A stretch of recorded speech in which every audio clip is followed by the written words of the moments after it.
Assalamualaikum warahmatullahi wabarakatuh. Perkenalkan, nama saya Nabela Prameswari Putri Bungsu. NIM saya 2201020020.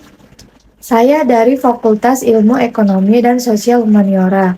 Prodi saya akuntansi. Jadi di sini saya akan memberikan tanggapan-tanggapan menurut saya sendiri dari beberapa pertanyaan tersebut. Silakan simak. Pertanyaan yang pertama yaitu, data apa saja yang seharusnya dianalisis sebelum perusahaan mengambil keputusan pengurangan pembelian 40% pada barang slow moving? Yaitu di sini perusahaan seharusnya menganalisis data berikut. Yang pertama, data penjualan historis per SKU yaitu minimal 12-24 bulan untuk mengetahui pola permintaan. Yang kedua, lead time pemasok, yaitu apakah pengadaan kembali barang slow moving membutuhkan waktu lama atau tidak. Yang ketiga, margin kontribusi per SKU, apakah barang slow moving masih memberikan laba meski pergerakannya lambat. Yang keempat yaitu biaya penyimpanan per SKU, termasuk biaya gudang, biaya asuransi, risiko kadaluarsa atau rusak. Yang kelima, tingkat ketersediaan dan tingkat keamanan stok. Yang keenam, proyeksi permintaan atau forecast demand berdasarkan tren musiman, promosi, dan faktor eksternal.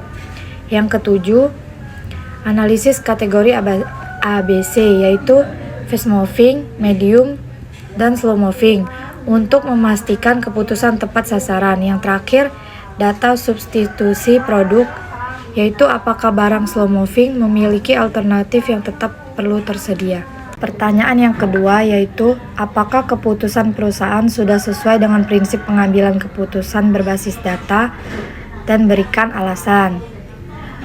Jawabannya ya, secara umum sudah sesuai karena keputusan didasarkan pada data historis persediaan, rasio perputaran, dan kontribusi SKU terhadap pendapatan.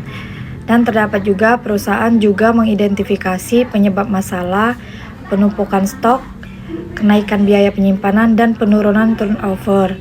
Namun, ada kekurangan juga, yaitu tidak memperhitungkan risiko awal terkait forecasting produk fast moving sehingga terjadi stock out, dan perlu analisis risiko sebelum menerapkan pengurangan drastis 40%.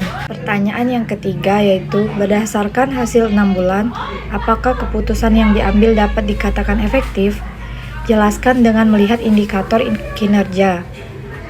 Secara keseluruhan, keputusan dapat dikatakan efektif berdasarkan indikator berikut, yaitu biaya persediaan turun 12%, yaitu menunjukkan pengendalian biaya berjalan baik.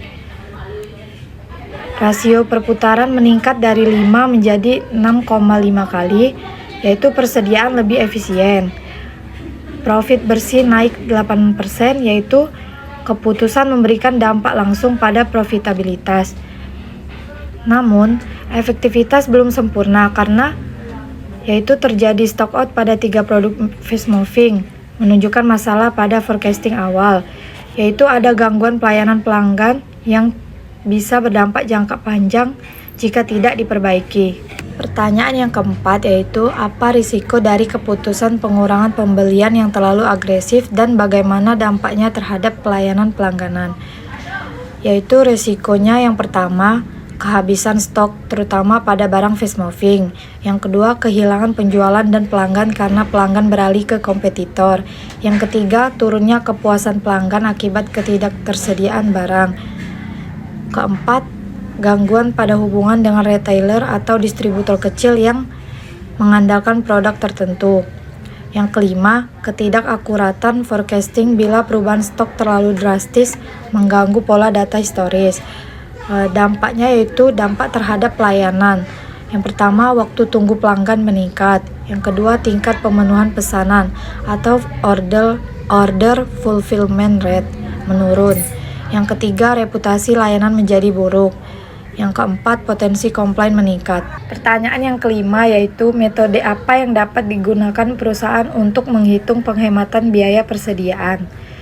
Perusahaan dapat menggunakan yang pertama, Activity Based Costing atau ABC, yaitu mengukur penghematan Detail berdasarkan aktivitas penyimpanan, pemesanan, dan penanganan barang. Yang kedua yaitu perhitungan carrying cost atau biaya penyimpangan per unit dikali jumlah unit yang dikurangi. Yang ketiga, economic order quantity atau EOQ atau just in time, yaitu membandingkan biaya sebelum dan sesudah implementasi kebijakan pengendalian baru. Yang keempat, analisis varians biaya persediaan, yaitu varians harga, varians kuantitas, dan varians biaya penyimpanan. Yang kelima, perhitungan biaya gudang sebelum dan sesudah kebijakan, atau misalnya biaya sewa gudang tambahan yang turun. Pertanyaan yang keenam, bagaimana perubahan rasio perputaran persediaan mencerminkan efektivitas pengendalian persediaan, yaitu rasio naik dari 5 sampai 6,5 kali menandakan bahwa persediaan bergerak lebih cepat atau barang tidak terlalu lama mengendap di gudang dan perusahaan tidak lagi menumpuk barang slow moving secara berlebihan.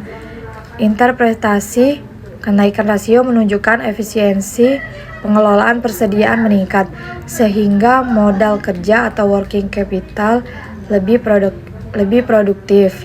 Pertanyaan yang ketujuh, apa rekomendasi Anda agar perusahaan dapat mencegah terjadinya kehabisan stok produk fast moving?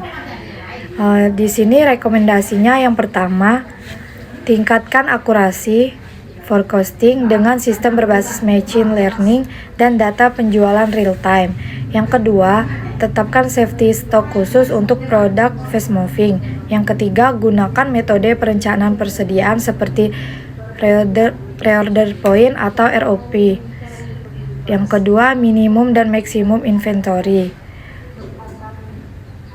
Yang keempat, pantau penjualan secara harian, bukan bulanan, agar sistem mendeteksi lonjakan permintaan. Yang kelima, kolaborasi dengan pemasok untuk mempercepat replenishment atau menggunakan vendor managed inventory atau VMI. Yang keenam, segmentasi SKU dengan analisis ABC atau XYZ agar produk kritikal tidak mengalami stock out. Yang ketujuh, uji coba bertahap kebijakan persediaan. Jangan langsung mengurangi pembelian drastis. Pertanyaan ke-8 atau yang terakhir yaitu, jika Anda adalah manajer akuntansi, data tambahan apa yang Anda butuhkan untuk membuat evaluasi keputusan yang lebih akurat?